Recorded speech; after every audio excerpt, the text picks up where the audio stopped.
केला बेचने वाली चुड़ैल। एक बार की बात है, जादूपुर नाम के एक गांव में करतब दिखाती एक औरत एक रेड्डी के लिए गांव में आती है। आइए आइए मेहरबान कदरदान, खाइए रोहड़ा के ताजे ताजे केले। कभी खाए नहीं होंगे ऐसे केले, पीले पीले केले खाइए। ये कहकर रोहड़ा हाथों में 4 केले लिए उन्हें सर्कल में जोर जोर से हवा में उछालती हुई करतब दिखाती है, जिसे देखकर आसपास के सारे बच्चे अपने अपने मम्मी पापा से उस औरत के पास जाने की जिद करने लग जाते हैं। पापा, ऐसा तो सर्कस में बॉल से होता है ना, ये आंटी तो केले से कर रही है। चलिए ना पापा, देखते हैं। रोहड़ा एक पतली सी तार पर चलती हुई केलों से करतब दिखाती है। आते जाते सभी लोग बाहर रुककर उसके करतब देखते हैं और वाह वाही करते नहीं थकते।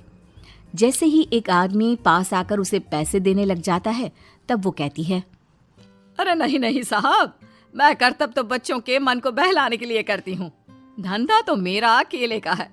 पीछे देखो मेरी रिड्डी, जो भी मेरे केले खाएगा मेरी तरह चुस्त दुरुस्त और तंदुरुस्त हो जाएगा। पता चलता है क्या कि मेरी उम्र 55 की है। अरे पर ऐसे ठंड के मौसम में कोई केला क्यों खाएगा? ये ऐसे वैसे केले नहीं है साहब, ये शरीर में गर्मी देते हैं। ठंड को दूर भगाए जो भी रोहिणा के केले खाए। पापा, अगर मुझे केले नहीं मिले तो मैं घर नहीं जाऊंगी। तभी उसके पापा कहते हैं कि बेटा, केले ठंड में कभी गर्मी नहीं देते। ये सब कहने की बातें हैं, सामान बेचने का तरीका है इनका। पर पिंकी नहीं मानती। मैं केले खाऊंगी। पिंकी की जिद के आगे नत्थू हार जाता है और उसे केले खरीद कर दे देता है। पिंकी खुश होकर केले घर ले आकर खाती है। अब मैं भी करतब करूंगी, कितना मजा आएगा। जादुई केले। पिंकी पहला केला खत्म भी नहीं करती कि वो बेहोश हो जाती है। दूसरे केले से एक काला धुआं आता है और रोहड़ा चुड़ैल बनकर बाहर निकल आती है। मेरे भूतिया केले बच्चे न खाए, ऐसा हो ही नहीं सकता। जादूपुर वालों, कब तक बचोगे?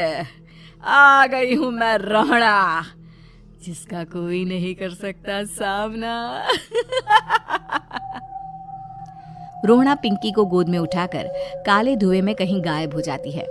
शाम के वक्त नत्थू घर लौटता है और पिंकी को घर में ना पाकर उसकी माँ से कहता है, माँ पिंकी कहाँ है? अरे बेटा, उसे तो तू सुबह करतब दिखाने ले गया था ना, फिर कहाँ वापस आए तुम दोनों? मुझे लगा तू उसे अपने साथ मंडी ले गया होगा। हे भगवान, मेरी बच्ची कहाँ गई? मैं उसे घर ही तो छोड़कर गया था माँ। नत्थू गांव के घर कोने में अपनी बेटी को ढूंढता है, पर उसे वो कहीं नहीं मिलती। परेशान होकर आखिर रो रो कर नत्थू हिम्मत हार कर घर लौट आता है।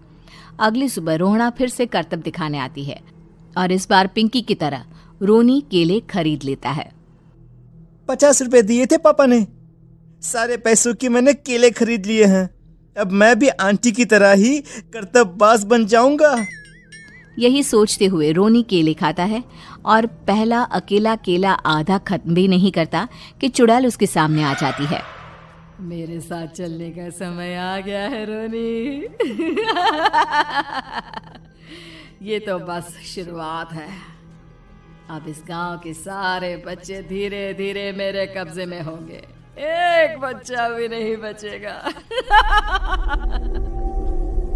ये कहकर रोना रोनी को गोद में लेकर काले धुएं में अदृश्य हो जाती है। इसके बाद हर रोज गांव में से कोई ना कोई बच्चा गायब होता, पर ऐसा क्यों हो रहा है किसी को भी समझ में नहीं आ पा रहा था। रोज की तरह अपनी बेटी पिंकी की तलाश में नत्थू गांव के एक तालाब के पास बैठा रो रहा था। कहाँ गई मेरी पिंकी? शकुंतला के जाने के बाद एक वही तो मेरा सहारा थी। अरे उसकी आत्मा कोस रही होगी मुझे कि मैं अपनी बच्ची को संभाल भी नहीं पाया। नत्थू ये कहता हुआ रो ही रहा था कि तभी तालाब में से उसे शकुंतला की आवाज सुनाई देती है। कहाँ थी तुम शकुंतला? हमारी बच्ची और सारे गायब हुए बच्चे रोहड़ा के कब्जे में हैं। वो बच्चों को जो केले देती है उससे बच्चे बेहोश हो जाते हैं और उसके कब्जे में आ जाते हैं और वो उन्हें ले जाकर काली दुनिया में ले जाती है। पर वो ऐसा क्यों कर रही है? ये मैं नहीं जानती, पर उस दुनिया का रास्ता मैं आपको बता सकती हूँ। जहां ये नदी खत्म होती है वहां एक केले का पेड़ है, उसके नीचे एक दरवाजा है, वहीं से रास्ता जाता है उस दुनिया का। ये कहकर शकुंतला की आत्मा गायब हो जाती है।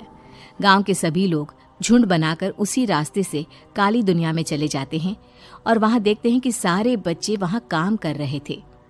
पापा मुझे ले चलो यहाँ से। पापा पापा। सभी बच्चे अपने मम्मी पापा से लिपट जाते हैं। तो तुम लोग यहाँ तक आ गए? क्यों हमारे बच्चों को पकड़ लिया तूने? तुझे शिकार ही बनाना है तो ले, हम सब आ गए हैं, हमें खा ले। नहीं, मुझे बच्चे चाहिए। मेरे बच्चे के बदले तुम लोगों के बच्चे। क्या मतलब? मैं इसी गांव में रहने वाली एक औरत थी। केले की चोरी के इल्जाम में मेरे बेटे को गांव वालों ने इतना मारा कि वो मर गया। उसी दिन मैंने ठान लिया कि गांव वालों का भी वही हाल करूंगी। कुछ दिन बाद बेटे के चले जाने के दुख में मैं भी मर गई और मेरी भटकती आत्मा एक चुड़ैल बन गई। और फिर मैंने बदला लिया तुम सबके बच्चे छीनकर। बर्दाश्त नहीं कर पाए ना? सोचो मुझ पर क्या बीती होगी। हमें माफ कर दो रोना। पता नहीं ये किसकी गलती थी, पर हम सभी माफी मांगते हैं। हमारी खुशियां लौटा दो, तुम भी तो एक माँ हो। गांव वालों की बात सुनकर रोना का मन पिघल जाता है और वो बच्चों को छोड़ देती है। उसके बाद काली दुनिया बच्चों के लिए जादुई दुनिया बन जाती है। अब कोई भी कभी भी वहां आ जा सकता था।